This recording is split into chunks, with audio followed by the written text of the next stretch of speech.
आपला भूगोलाचा 9वा धडा व्यापार याचा आता आपण अभ्यास करणार आहोत. चला तर व्यापार म्हणजे काय? चला आता आपण आपल्या करून पहा आणि खालील माहिती मिळवा या अंतर्गत आपल्याला काय काय दिलंय ते आपण वाचूया. घरातील दैनंदिन गरजेच्या वस्तूंची यादी करा. या वस्तूंचा वापर कोण कोण करतं? या वस्तूंचा पुरवठा तुम्हाला कोठून येतं, कोठून होतो हे त्याच्या समोर तुम्हाला लिहायचं आहे. आता यादीतील वस्तू तुम्ही कोठून खरेदी करता? खरेदी विक्रीच्या क्रियेला तुम्ही काय म्हणाल? वस्तूंची विक्री करणारा दुकानदार वस्तूंच्या बदल्यात काय घेतो?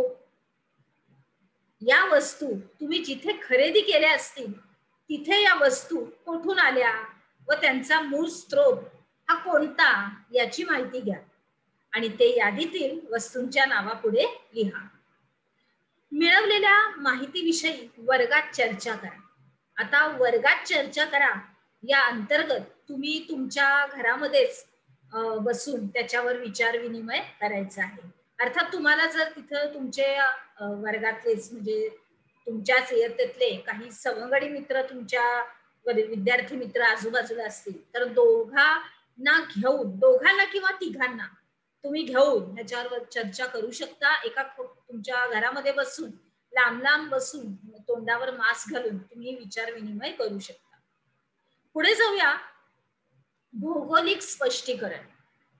तर आता ह्याच्यामध्ये आपण बघणार आहोत की वरती जमा केलेल्या माहितीवरून तुमच्या असं लक्षात येईल की आपल्या ज्या गरजेच्या वस्तू आपण आपल्या परिसरामधल्या दुकानामधून किंवा बाजारातून किंवा मॉल मधून किंवा इतर काही ठिकाणाहून खरेदी करतो, आपल्याला जे हवं असेल. मग बहुतेक सर्व विक्रेते स्वतः कोणताही माल किंवा वस्तू बनवत नाही, तर त्या वस्तू त्या कुठून तरी आणतात आणि मग त्याच्यानंतर आपण त्या वस्तू तिथं खरेदी करायला जातो. आणि या सगळ्याच वस्तू आपल्या परिसरात तयार होतात असंच नाहीये, तर या वस्तू अनेक दूर दूरच्या ठिकाणाहून पण येतात.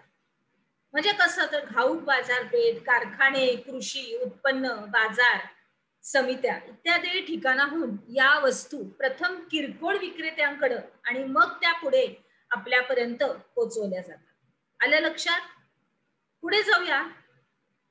तर आता आपण बघूया की आपल्या दैनंदिन जीवनात आपल्या विविध गरजा आपल्याला असतात आणि मग या गरजा आपल्याला पूर्ण करण्यासाठी आपण विविध वस्तूंची एक खरेदी करतो. आणि खरेदी करतो म्हणजे आपण काय करतो? मागणी करतो. आपण जातो तिथे, आपण तिथे वस्तू घेतो, आपल्याला जे हवं असेल. म्हणजे खरोखर काय आहे तर ती मागणी आहे. बाबा मला ही वस्तू हवी आहे, मला दे.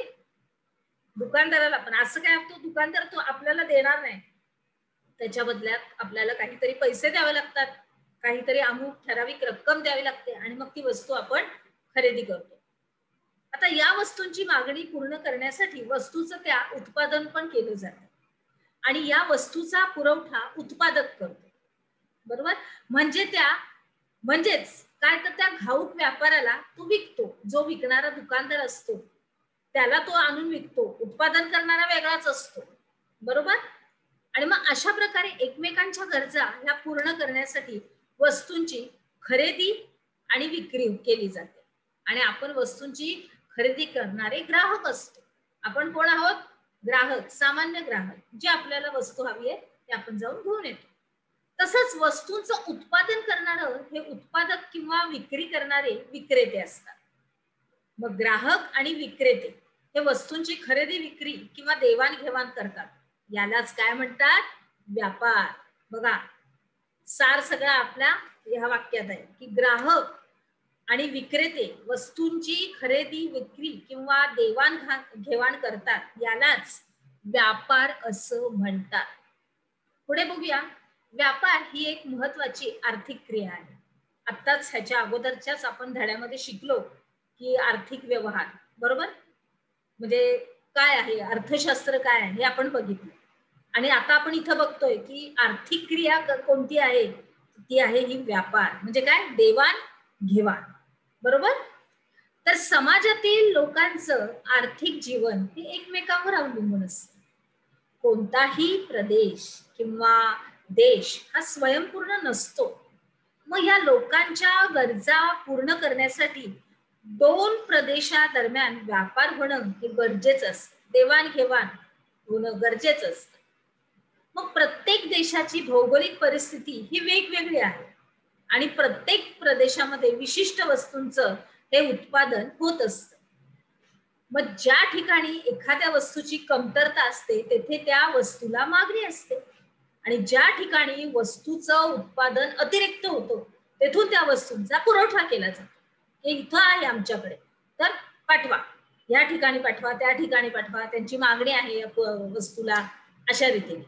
मग अशा प्रकारे उत्पादन करणाऱ्या प्रदेशाकडून तुटवडा असलेल्या प्रदेशाकडे वस्तूंच्या मागणीनुसार पुरवठा हा होत असतो.